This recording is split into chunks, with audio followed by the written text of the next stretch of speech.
যে দল ভারতের আত্মার কথা বলে, সনাতনী সংস্কৃতিকে প্রাধান্য দেয় সবার আগে, সেই ভারতীয় জনতা পার্টির পথ চলা শুরু এই পশ্চিমবঙ্গ থেকেই। এই রাজ্য থেকে বেড়ে উঠেই বিজেপি আজ চারাগাছ থেকে মহীরুহ।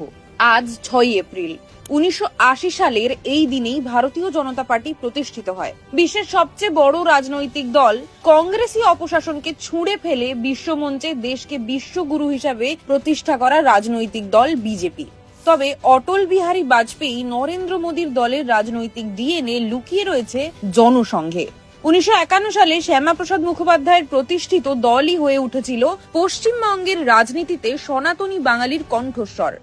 1952 সালের বিধানসভা নির্বাচনে রাজ্য জুড়ে কংগ্রেসের বাড়বাড়ন্ত আর কমিউনিজমের দৌরাত্ম্যের মাঝে 9টি আসন পেয়েছিল জনসংঘ।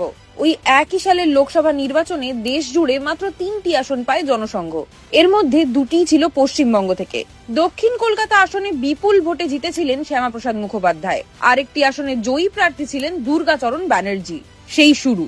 মাঝে কংগ্রেসী স্বৈরাচার এমার্জেন্সির কয়েক বছর পেরিয়ে 1980 সালের 6 এপ্রিল আত্মপ্রকাশ করে ভারতীয় জনতা পার্টি। বিজেপি করে দেখিয়েছে। প্রথমে অটল বিহারী বাজপেয়ীজি, পরবর্তীতে নরেন্দ্র মোদীজির নেতৃত্বে উন্নয়নের নবদিগন্তে পৌঁছেছে দেশ। শত্রুদের বুকে ভয় ধরিয়ে অস্ত্রাগারে পারমাণবিক অস্ত্র জুড়েছে। প্রতিশ্রুতি অনুযায়ী অযোধ্যায় তৈরি করেছে রাম মন্দির। কাশ্মীর থেকে ছুঁড়ে ফেলে দিয়েছে 370 ধারা। বিজেপি জনগণের আশীর্বাদ অর্জন করেছে। কংগ্রেসের রাজ পরিবারকে টেনে নামিয়েছে ক্ষমতা থেকে।